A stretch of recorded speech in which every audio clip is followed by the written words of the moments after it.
Saya kesaksian bagaimana Allah memanggil saya. Secara manusia saya tidak akan mungkin bertobat, saudara. Sebabnya waktu zaman dulu sebelum saya bertobat, banyak orang Kristen minta nomor SDSB sama saya. Jadi secara manusia tidak mungkin gitu loh. Nah, saudara, saya kesaksian sekilas. Kemarin juga waktu saya seminar ada wartawan juga mau mas saya minta saya untuk wawancara untuk dengan majalah umum ya dari Bapak Adi. Yang kesaksian bagaimana Allah memanggil saya, saudara. Secara manusia saya belum bertobat. Kalau orang belum kenal saya, mantan paranormal, dukun sakti, Daud Tony. Dikira orangnya engkong-engkong berjenggot gondrong. Tidak taunya orangnya kecil tapi keren. Nah, saudara, mama saya keluarga Jawa. Mama saya punya ibu. Mama saya punya ibu lagi. Punya ibu lagi ya. Nah, jadi ibunya punya maco dari dia. Yang terkenal kesaktiannya tahun 70-an, yang disebut Atmo Gejik yang sapu angin. Saudara pernah dengar seorang tokoh sakti yang memiliki ilmu saipi angin dari Surabaya, dari Jakarta mau ke Surabaya, 3 langkah sampai Surabaya. Itulah kakek saya. Saudara pernah dengar itu kan? Tahun 70-an mendemonstrasikan, tahun 45 tank suruh berhenti ya. Nah, itu kakek saya. Nah, kakek saya terkenal ilmunya disebut aji saipi angin dan aji lembu sekilan. Tembak dor tep sekilan itu kakek saya. Terkenal ilmu saipi anginnya dan aji panglemunan, ilmu menghilang. Nah, nenek saya disebut Gejik, terkenal dengan ilmu santetnya yang disebut santet tumpes kelor. Kalau nyantet orang, dia tidak mau satu orang, anak cucu dibunuh semua. Karena apa? Dia ngomong nanti kalau ada bunuh diri, ada yang balas dendam bagaimana? Gitu dah. Dia bilang gitu. Jadi ditumpas semua adalah. Dan salah satu murid dari nenek saya, cucu murid ya, Pendeta Eko Hidayat. Sehingga dia mewarisi ilmu pencabut roh. Nah, Eko punya suhu, suhunya Eko punya suhu lagi. Nah, kakek gurunya Eko ini murid nenek saya. Nah, sehingga pada waktu berapa tahun yang lalu, saya diundang untuk seminar di Jakarta sama Eko, karena saya tahu tentang ilmu santet. Nah, kemarin juga ada jenderal nemui saya tahun yang lalu waktu mau seminar. Jenderalnya ngomong sama saya, Pak Tony, ada apa? Masih terima order enggak? Itu saudara. Saya ngomong saya udah bertobat sungguhan enggak. Biasanya dukun kalau ada duit ini berubah. Oh gitu, gila ini orang. Saya ngomong saya udah bertobat. Saya dulu tidak mau disebut dukun dan tidak mau disebut paranormal. Kalau dukun disebut apa? Ada udu, ada rukun. Sedangkan paranormal disebut tidak normal, artinya orang gini. Tidak mau, saudara. Tapi banyak orang nyebutnya seperti itu. Nah, nenek saya itu tukang santet, saudara. Dan sehingga sampai kematiannya ada menjuluki gini. Dari awal hidupnya sampai kematiannya hanya bisa dikalahkan dengan Tuhan dan kematian. Nah, nenek saya jelaskan bagaimana pertobatan nenek saya juga. Nah, saudara seperguruan dari nenek saya adalah ahli ilmu pelet, cara goyang sama mesem susuk, ilmu kedip-kedip, ilmu hipnotis, ilmu pelet. Sekali diginikan, semar mesem, kintil, saudara. Itu namanya sampir. Nah, saudara seperguruannya lagi ahli ilmu tenaga dalam, inti api, inti es. Jadi keempat guru saya ini melatih saya sejak usia 9 tahun. Nah, kenapa saya dipilih? Nanti akan saya kesaksian, akan saya cerita. Tahun 70-an, kakek nenek saya mendapat suatu wangsit yang aneh. Tidak seperti biasanya. Ada suatu bisikan gaib. Dia ngomong, untuk wisik-wisikin gaib gitu, goib gitu loh. Ngomong gini kan, waktu bakal zaman dadi ontran-ontran, bakal teko sang Piai Agung Ratu Adil saka Etan. Pada waktu kekacauan zaman akan datang seorang raja yang adil dari timur. Bakal keturunanmu untuk dalam sing padang. Nanti akan ada salah satu keturunanmu yang akan menemukan jalan terang. Poro-poro satrio-satrio ing alogo, para satria-satria di medan laga bakal nyambut jebedule Ratu Adil saka Etan, untuk menyambut munculnya seorang raja yang adil dari timur. Dan salah satu satria itu adalah generasi keturunanmu, gitu saudara. Nah, sejak tahun 70-an itulah kakek nenek saya menghilang dari peredaran, sehingga banyak kalangan yang bingung kenapa tiba-tiba Atmo Becik menghilang. Dia bertapa di suatu kota kecil, yaitu kota Sragen. Itu pun pinggiran. Saya mau tanya sama saudara, tahun 70-an, sekarang kalau saudara yang umurnya 50 tahun ke atas, masih ingat enggak ada seorang yang punya Aji Saidi Angin? Jakarta, Surabaya, 3 langkah. Itu kakek saya. Itu mama punya ibu, ibu mama saya punya ibu lagi, ibu yang punya ibu lagi. Saudara dari ibunya lagi inilah kakek nenek guru saya. Jadi saya manggil tuh kalau bahasa Cina apa nih? Makco ya. Itu umurnya 100-an. Nah, bertapa menghilang dari peredaran, itu bertapa dan tidak mau diketemui orang, dan tidak ngambil murid. Dulu muridnya banyak, saudara. Tapi setelah tahun 7 bulan itu dia stop, tidak ngajar lagi, saudara. Dan tidak mau mengambil murid lagi. Dia bertapa. Dan keturunannya pun nemui susah, tidak mau ditemui, saudara. Nah, saya pun hanya diceritakan tentang kakek nenek saya, bahwa kakek nenek saya ada gini waktu kecil itu. Dan akhirnya bisa ketemu, dan saya jalan pertemuan dengan kakek nenek guru saya, saudara. Nah, waktu saya usia 9 tahun, kelas 4 SD, saya terkena suatu kasus.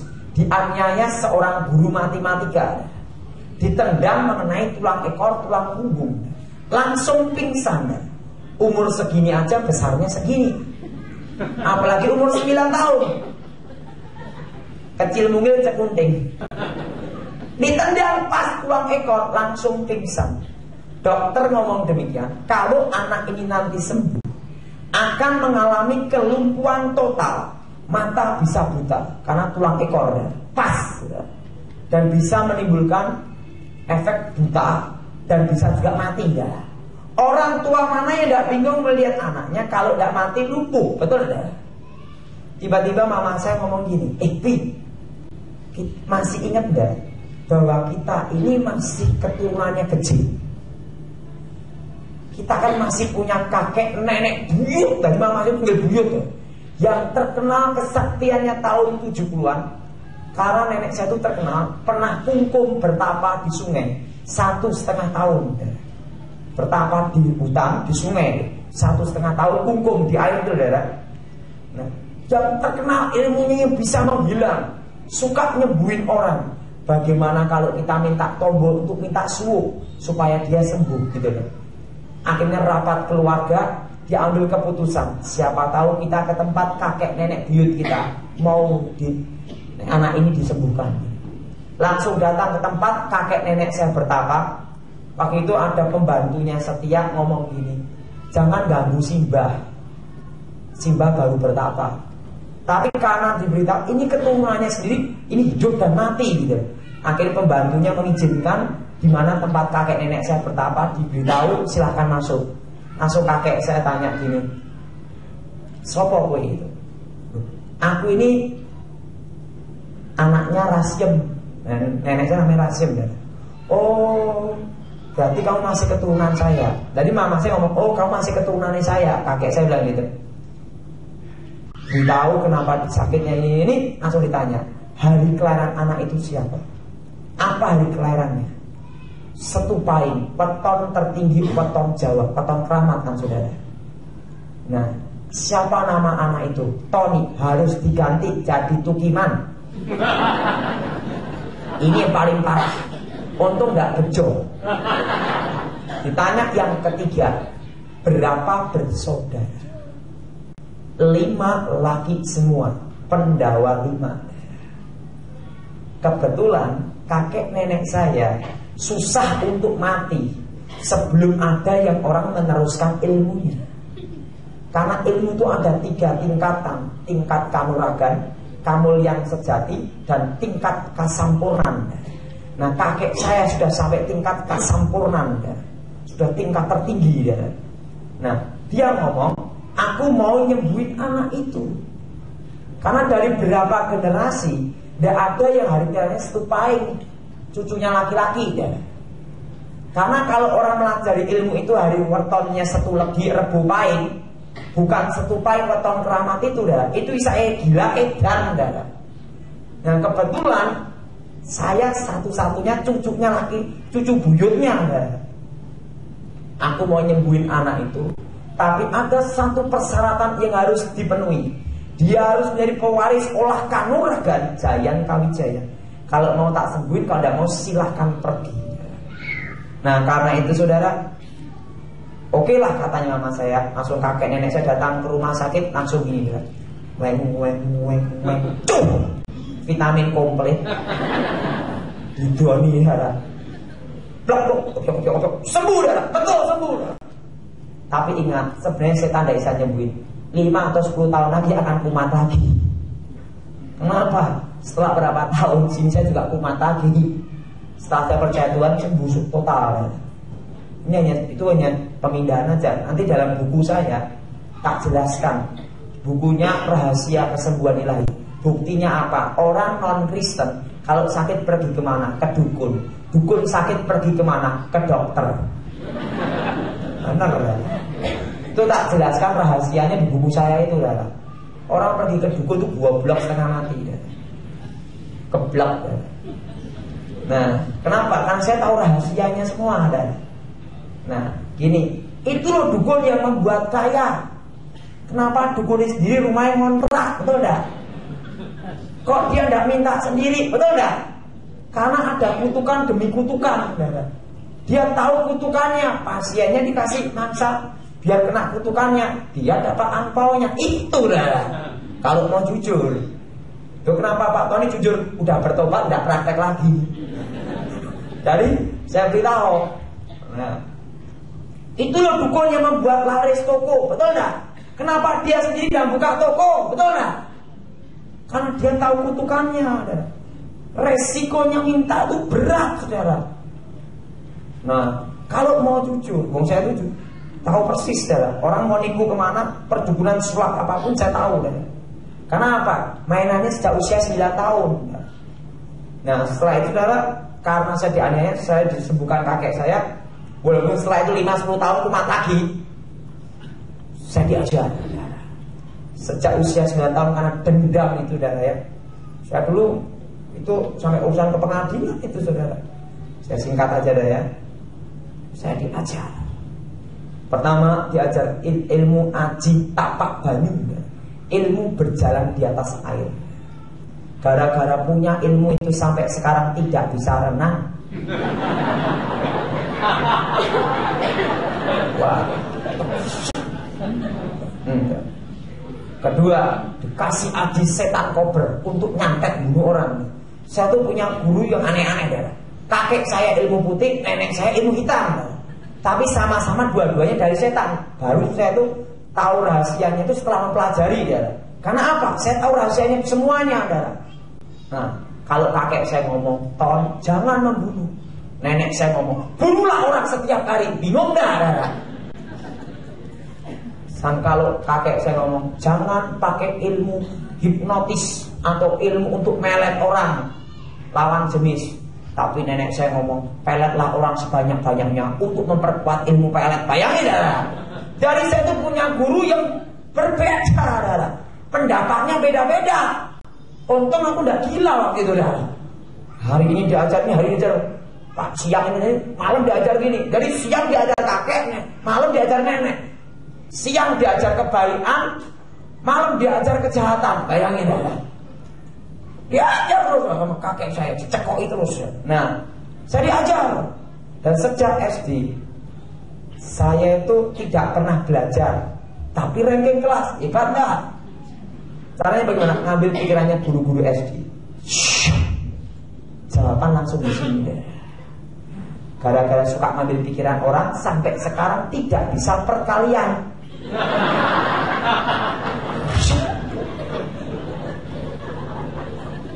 Nanti akan ada berapa hari lagi kemudian ada majalah umum mau wawancara sama saya.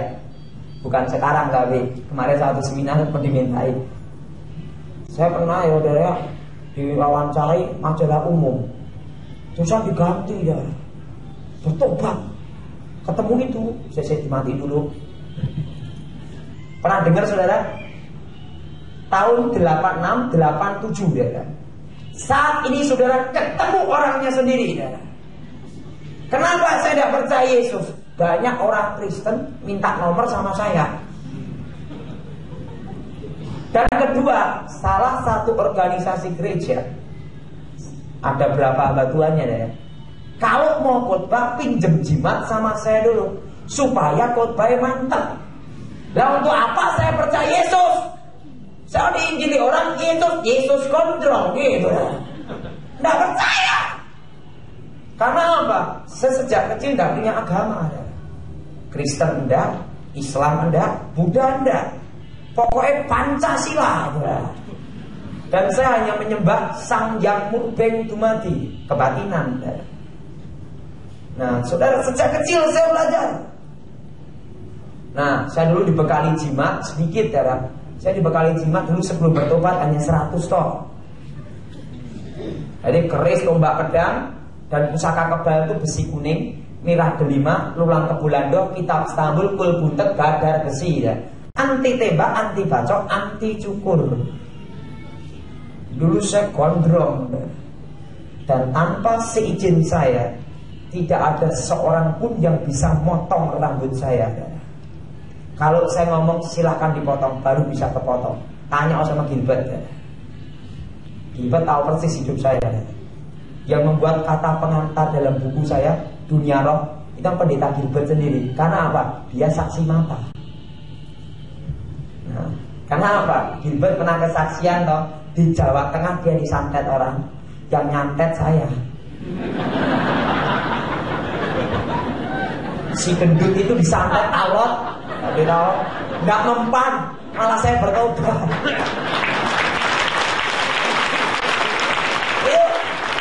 Itu kan kesaksian dulu. Di Jawa Tengah dia disantet orang, itu dah. Itu nyantet saya. Karena saya tarung sama dia bukan jarak jauh, jarak 1 meter. Berdepan muka dengan muka. Kalau gitu kalau diwawancarain ngomong gini, bukan hanya jarak jauh, hidung ketemu hidung nih, untuk mata dengan mata, bilang gitu. Ditanya sama orang. Nah, saya belajar. Jadi aji setan kober, brojo mukti, brojo lamatan, berbagai mantra, termasuk ilmu pelet jaran goyang, Semar Mesem, Jolo Sutro, apalah beda. Saya belajar itu semua, tetapi saya tidak ada damai. Dan saya selama belajar ilmu tidak bisa tidur. Kenapa, Dara? Begitu tidur, jarak 5 meter, jarum jatuh langsung bangun, tahu, Dara. Tapi setelah bertobat, bumi bergoncang, amblas tidur, Dara. Dulu nggak bisa tidur, Dara. Setelah itu saya dikasih ilmu besi kuning.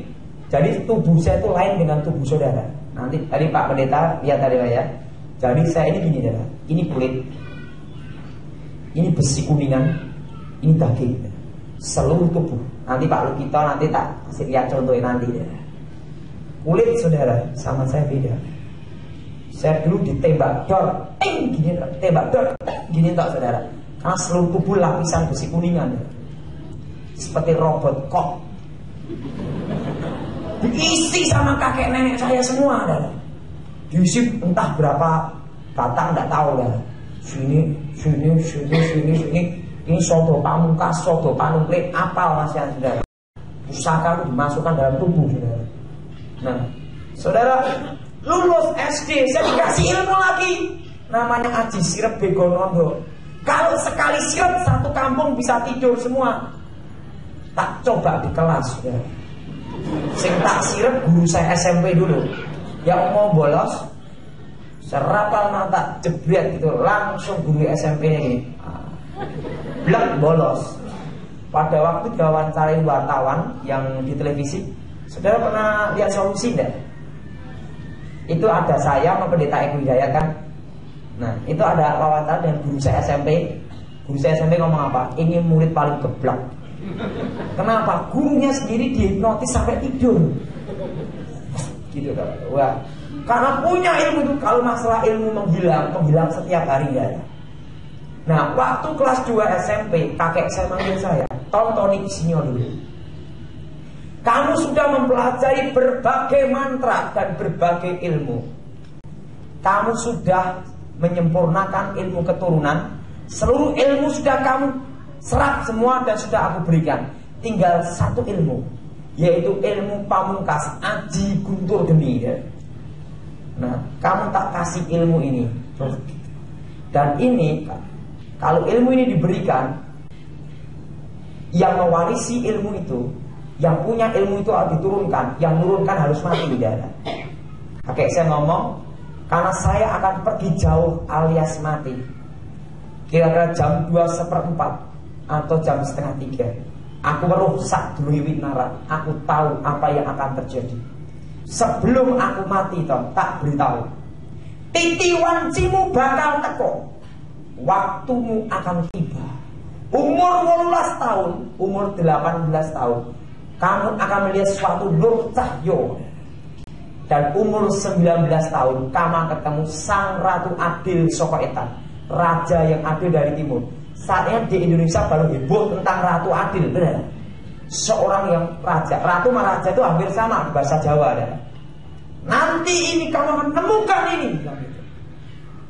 Saya itu dia ngomong gini, kalau kamu ketemu dia, tinggalkanlah semua apa yang pernah kamu pelajari dan apa yang kamu pegang, dan tongkat ini tak berikan ke kamu.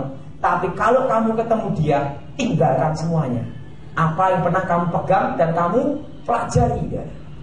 Dan angkatlah seluruh keluarga kita dari kegelapan. Setelah itu dia memberitahu rahasia tentang tenaga dalam, bahwa tenaga dalam itu dari kegelapan juga ya. Bukan dari Tuhan ya. Dan hubungan antara orang mati dan orang hidup putus ya. Kenapa? Saya melajari ilmu pembangkit arwah. Itu yang datang bukan arwah orang mati, roh setan yang nyamar ya. Nah, nanti pada waktu kesempatan berikutnya, dalam buku berikutnya, yaitu apa? Saya bahas masalah tentang apa nih, penyesatan saudara. Nah, saya belajar terus. Saya tuh kakek saya ngomong, kalau kamu ketemu jalan terang itu, angkatlah seluruh keluarga dari kegelapan, sehingga pada waktu saya bertobat semua masuk Kristen saudara. Nah, dipesan dulu sebelum mati ya. Nah, kakek saya ngomong ini, Ton, besok kan bukaan nomor SDSB. Untuk beli peti mati, tak tinggalin nomor. Besok metu nomornya 50. Untuk beli peti mati, sebelum mati ninggalin gangdal. Itu kakek saya adalah. Nah, setelah itu dia minta potong rambut, pakaian baru, kira-kira jam 2 malam kan. Aku mau budal, aku mau pergi jauh alias mati. Ingat, kamu salah satu satria itu. Itu udah. Nah, setelah dia gini, plek, dia mati dalam kondisi gini deh, tanpa sakit ya. Hanya sesak napas bentar, gini tuh langsung dia gini sendiri, plek, meninggal. Setelah meninggal, tapi sebelum saya meninggal, maaf ya, saya masih hidup. Sebelum kakek saya meninggal, dia memberitahu titik kelemahan ilmu saya. Titik kelemahan ilmu saya yaitu apa? Seumur hidup saya tidak boleh menikah, jatuh cinta tidak boleh, ngintip perempuan tidak boleh. Ini yang paling repot.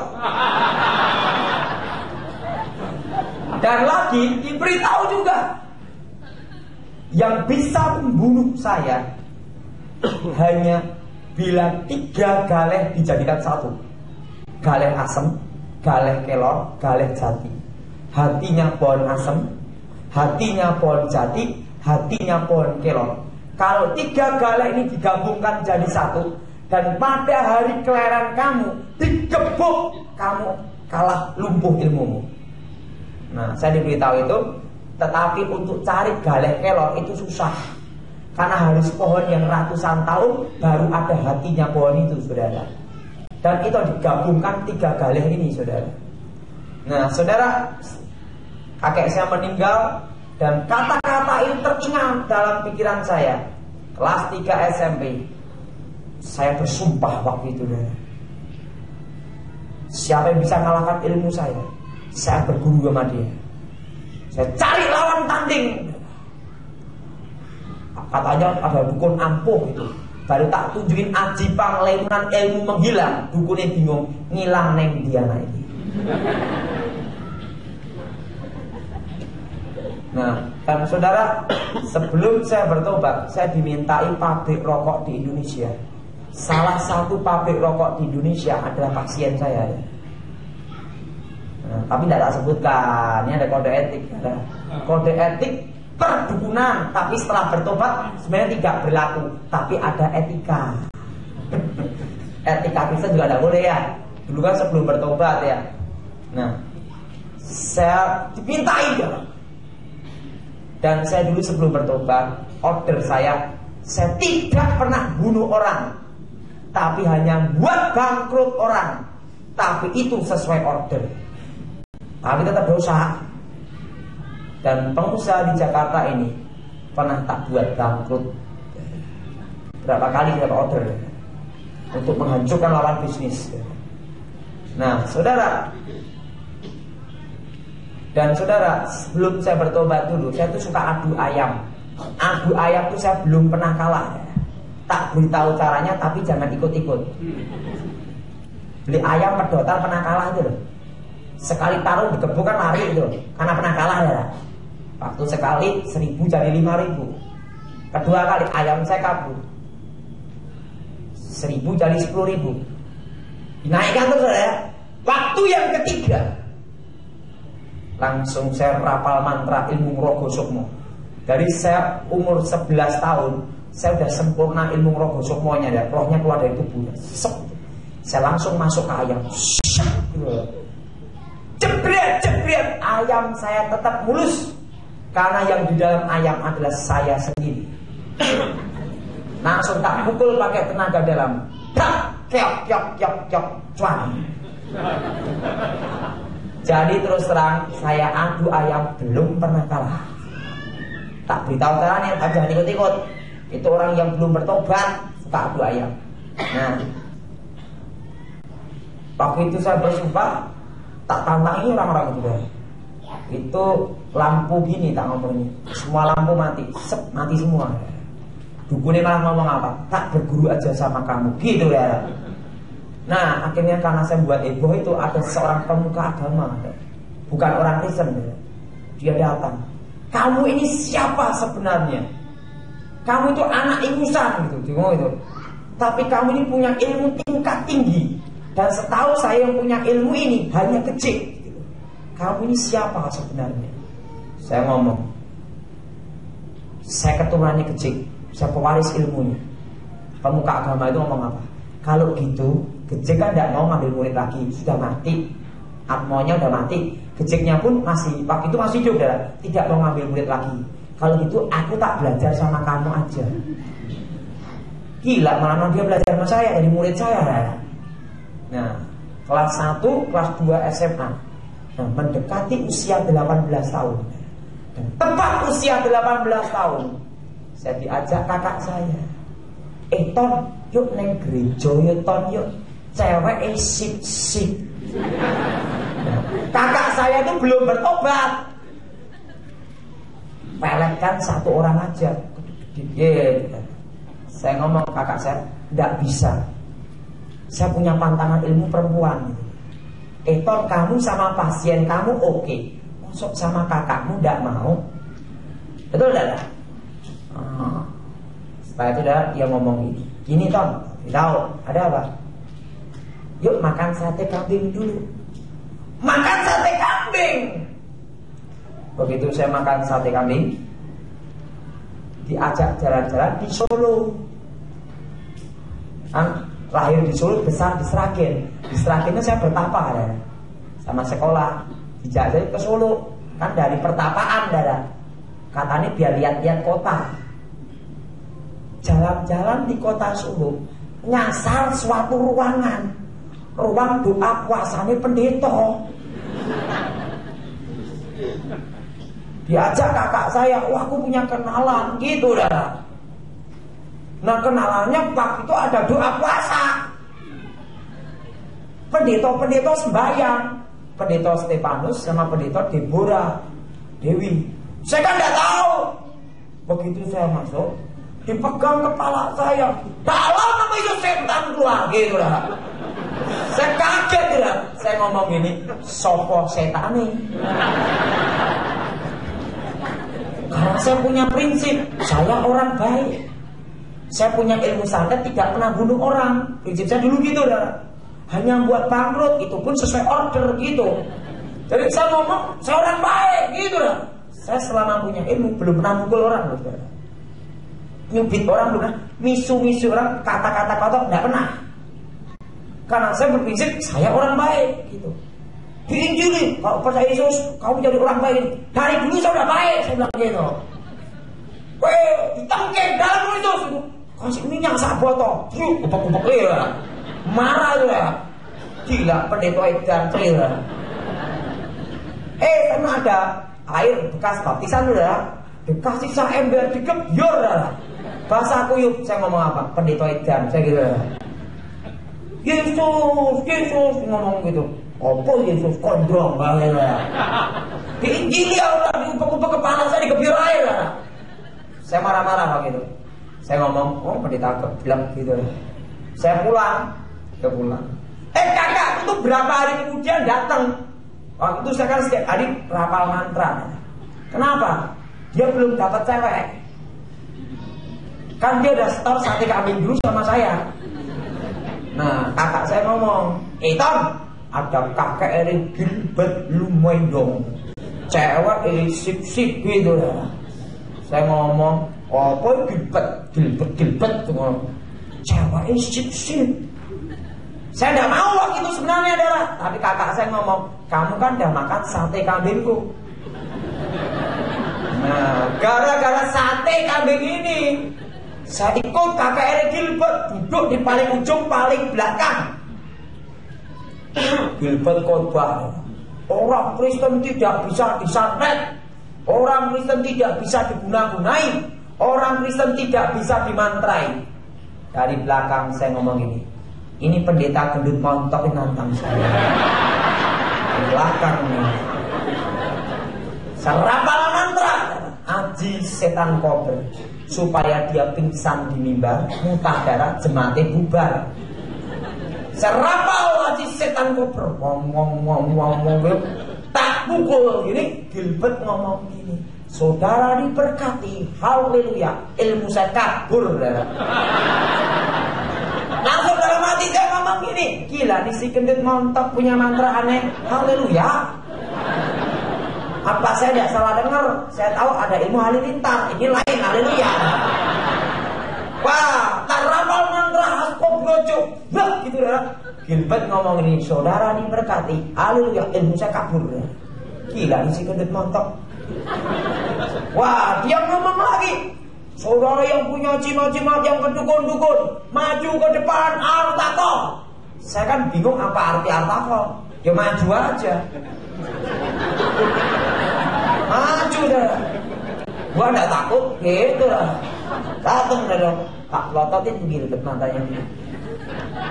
Gilbert natap mata saya juga. Tahu nih, kaget ya. Kok dia bisa tahu nama saya? Wah hebat sekali nih Gilbert, saya gitu ya. Kamu yang bisa yang ilmu menghilang dan berjalan di atas air ya? Iya. Tapi setelah saya bertobat, Gilbert ngomong apa? Aku juga diberitahu pendeta. Baru dia ngaku. Waktu dulu saya kaget juga. Kok bisa tahu? Ya kaget kan saya. Coba belum kenal, tak tahu kan bingung enggak? Saya bilang, gila ini ilmu apa gitu. Tidak tahunya diberitahu pendeta. Saya ngomong gini, Gilbert, yang dulu kemarin tidak manggil Pak, Gilbert, kayak gitu. Gini, besok Gilbert gini, saya tunggu besok pagi. Berani juga tuh si gendut. Besok pagi dulu. Ya, oke saya gitu. Saya langsung pakai ilmu saya langsung diserahkan. Satu malam dari saya tidur. Gara-gara apa? Haleluya. Ini ya, bingung saya. Nah, hari yang kedua janjian sama Gilbert. Pagi-pagi jam 8 pulang gitu. Gilbert, Stefanus Pinky, mau diburadai pendeta-pendeta.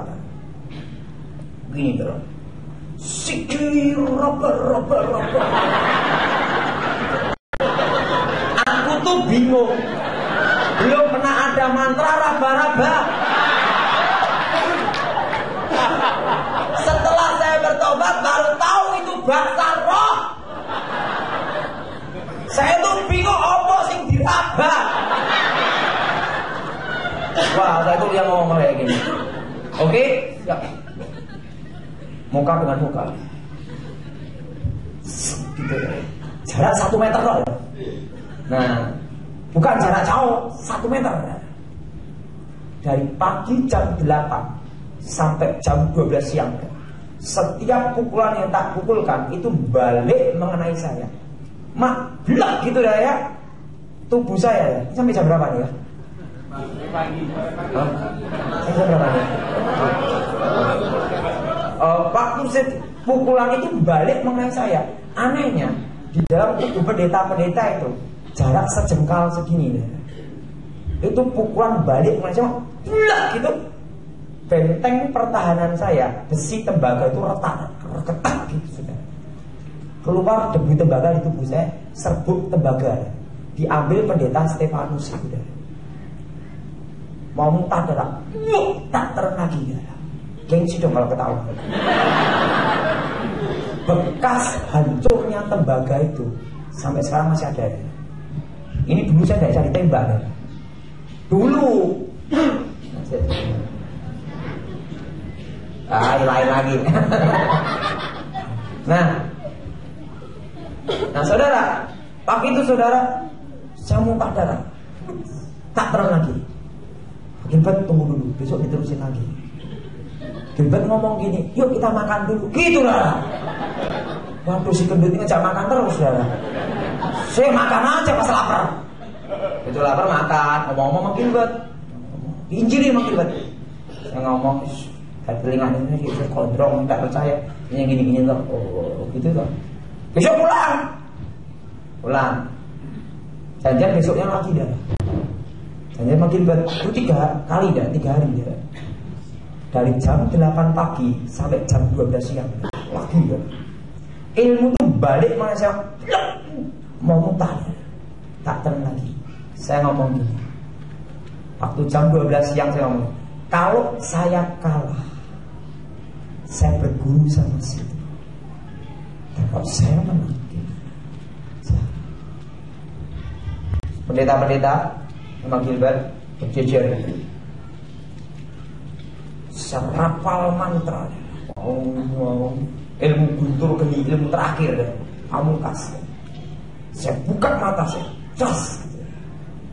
Waktu mau tak pukul ilmu itu, ada cahaya yang keluar dari tubuh pendeta-pendeta itu yang melingkupi saudara. Waktu saya lihat cahaya itu, teringat kata-kata kakek saya. Umur 18 tahun, usia 18 tahun, kamu akan melihat suatu cahaya terang. Dan kalau kamu lihat cahaya terang itu, tinggalkan semua apa yang pernah kamu pelajari. Tapi saya ngomong, tidak mau. Karena apa? Saya dulu tidak mau kalah orangnya. Biasa, orang kecil, pendek, engkel. Rapal mantra itu tetap tak pukulkan ilmu saya itu. Nah, cahaya itu membuat saya terpelanting. Itulah keluarnya seluruh ilmu dari tubuh saya semua. Mencelat kira-kira 10-12 meter. Di depannya Gilbert itu, mau pendeta-pendeta. Hilang ingatan, gila setahun. Dan sampai sekarang seluruh mantra tidak ada satupun yang ingat saudara. Dihapus saudara. Jadi ada hikmatnya juga. Saya hilang ingatan setahun. Tuhan ingin supaya saya tidak kembali ke jalan sesat, sehingga mantra itu dihapus, supaya tidak ada orang yang terusin lagi ya. dihapus itu ya, sampai sekarang nggak ingat. Dan memang saya juga nggak mau ingat juga. Ngapain diingat-ingat setan? Nah, itu saudara, pada waktu hilang ingatan itulah saya didoain Gilbert. Bukannya tambah sembuh, tapi tambah senting. Doain pendeta-pendeta, bukannya tambah sembuh, tapi tambah edan, saudara. Akhirnya Gilbert mau diserahin aja ke orang tuanya, diserahin ke orang tua saya. Waktu diserahin ke orang tua saya, tepat usia 19 tahun, mendekati kata-kata kakek saya. Dan tepat usia 19 tahun, ada suara gini dulu. Akulah Alfa, akulah Omega. Akulah yang awal, akulah yang akhir. Akulah raja yang adil dari timur.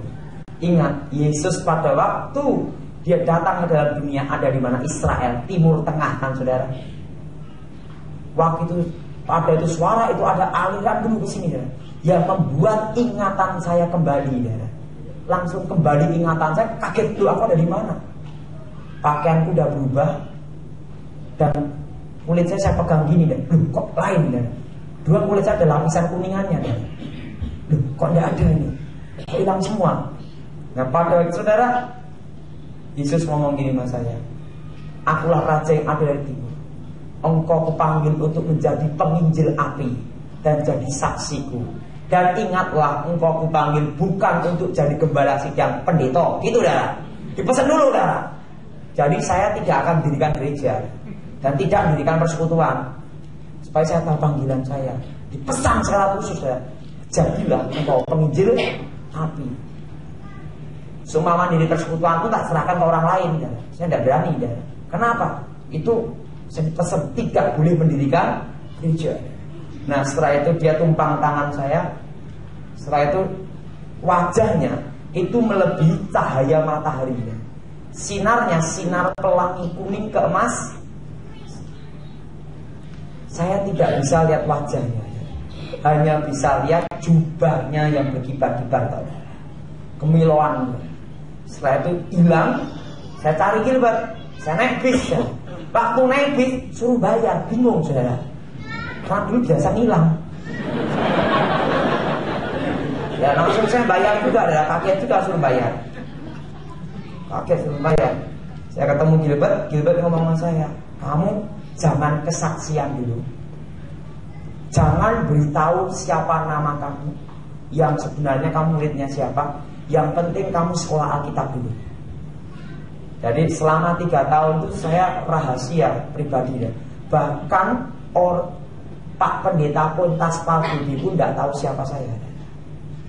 Baru setelah saya diberitahu Gilbert suruh kesaksian, baru Pak Pontas tahu. 3 tahun saya sekolah Alkitab, lulus sukses ranking 4 karena muridnya tinggal 4. Nah, jadi pertobatan nenek saya bagaimana? Waktu nenek saya injili itu sebelum saya masuk sekolah Alkitab. Setelah ketemu Gilbert, 1 hari sesudahnya saya nemuin nenek saya. Saya beritahu nenek saya tentang kata-kata kakek saya, pesan kakek saya sebelum mati, bahwa dia harus terima raja yang adil ini gitu loh. Tak salah, waktu itu nenek saya itu susah mati dah. Dia punya ilmu poncosono dah. Ilmu poncosono. Jadi kalau misalnya kena tanah mati ini ya, bangkit hidup kembali dah. Nah, tubuh nenek saya itu udah ada kayak untuk nanah itu sama set gitu dah. Tapi tidak bisa mati dah. Dan nenek saya itu kalau bertapa di atas api, yang api itu loh saudara. Siapa ada paranormal di Indonesia, setiap hari ada di atas api, kobong saudara. Terus siang malam ada di api, dia ingin di api terus saudara. Nah setelah itu saudara, saya injili nenek saya. Dia ngomong gini, oncat no ilmuku, ragaku sudah tidak kuat. Gampang, tapi yang penting percaya Yesus, baru ilmumu hilang. Setelah itu nenek saya ngomong, aku mau terima Yesus asal bisa mati, gitu ya. Saya ngomong gini, nenek percaya Yesus bukan hanya supaya mati aja, supaya nenek masuk surga. Tak injili nenek saya mau terima Yesus ya. Waktu dia terima Yesus dan berkata gini, aku menerima Yesus sebagai Tuhan dan Juru Selamat secara pribadi. Waktu dia ngomong demikian dalam bahasa Jawa, Begitu dia amin, dia meninggal. Begitu ilmunya keluar langsung meninggal. Sampai sekarang tidak bangkit-bangkit. Dan kuburan kakek nenek saya di Jawa Tengah, di Sragen, 4 kuburan itu dikeramatkan, saudara. Dipuja-puja. Nah, dipuja-puja itu guru dari kakek saya, itu kakek lagi masih keturunan saya juga ya. Itu 4 itu dikubur, 4 kuburan itu dikeramatkan ya.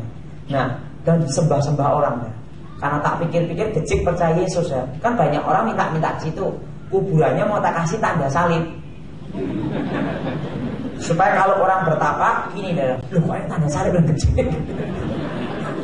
Rencana tahun ini baru tak pikir-pikir, tapi ada rapat keluarga dulu dah. Nah, setelah saya terima Yesus, seluruh keluarga saya secara spontan karena dipesan kakek saya sebelum mati dah, langsung terima Yesus semua. Tapi masih ada saudara lagi yang dari keluarga mama yang Jawa tidak percaya Yesus. Tapi untuk keluarga saya sendiri, papa mama saya, adik-adik saya, kakak saya, semua ke gereja, aktif ke gereja semua ada percaya Yesus. Karena apa? Tinggalkan semua apa yang pernah kamu pelajari. Termasuk saya yang jadi kayak dukun, suka nyembuh-nyembuhin orang tapi tidak mau disebut dukun. Langsung mendengar saya bertobat sesuai pesan dari kakek saya sebelum mati, langsung diserahin jimat-jimatnya, dibakar semua, bertobat semua. Jadi sekarang daraya tidak ada lagi generasi Atmo Gejik. Jadi saya beritahu, generasi Atmo Gejik terputus sampai saya toh, saudara. Nah, terputus sampai keturunan saya toh, saudara. Generasi saya terputus. Karena apa? Dengan hilangnya mantra itu, tidak ada penerusnya lagi ya. Karena kunci dari ilmu itu ada di mantra itu ya. Nah, terhapus dari sini saya, dan sama sekali tidak ada satupun yang ingat saudara. Tapi semua itu karena anugerah Tuhan. Keluarga saya terima Yesus. Dan waktu itu tahun 2000-an, Gilbert ngomong-ngomong sama saya ngomong masalah buku. Akhirnya saya sama Pak Jendi Bosali membuat buku ya. Dan buku yang saya karang itu sudah ada, kalau di tempatnya di Bethlehem ada 3 seri ya. Nanti tentang ilmu santet, bagaimana ngalahkan ilmu santet dan orang Kristen tidak bisa disantet, itu seri yang keempat. Itu akan terbit kemungkinan bulan depan dan untuk kaset-kaset VCD gitu ya, itu tentang okultisme. Dan itu buku-buku dan kaset itu semua saya sumbangkan. Saya beritahu, kalau melayani Tuhan cari duit, jangan jadi hamba Tuhan, jadi dukun santet. Kenapa? Sekali santet 50 juta. Koit mati dah. Sebelum nyantet kasih porsekop dulu 25 juta. Kalau gagal tidak ditagih, karena pasiennya sendiri takut disantet. Berhasil atau tidak tetap cuan. Jadi melayani Tuhan jangan cari duit. UUD ujung-ujungnya duit. Saya bisnis plastik sejak tahun 96. Saya bergerak di bidang, saya agen plastik zebra, polipropilin zebra plastik yang ada di Jawa Tengah, di Solo. Agen ya, kayak agen untuk apa nih, kirim-kirim ke toko-toko dah ya. Dan kebetulan teman saya bisnis, mitra saya bisnis itu adalah adik dari pendeta Yusa Adi Siswantoro, pendeta Petani. Nah, Pak Yusa punya adik namanya Yabes, itu teman saya bisnis, mitra bisnis saya sampai sekarang. Jadi saya ini datang ke Jakarta bukan cari duit, tapi saya karena Tuhan itu baik, saya dipanggil ya datang aja. Dan juga saya juga untuk bukunya Gilbert juga untuk ngasih kata-kata komentar untuk bukunya Gilbert juga masalah kutub. Gilbert bahas masalah kutub, ngomong-ngomong dengan saya juga. Saya beritahu saudara, setelah saya percaya Yesus, yang saya rasa ada damai dan arti hidup. Nah, itu semua karena anugerah. Jangan jadi hamba Tuhan, cari UUD, ujung-ujungnya Kalau ujung-ujungnya duit, jangan jadi hamba Tuhan. Jadi apa? Nah, waktu dan tempat saya serahkan dan saya katakan Allah itu baik dan Tuhan itu baik.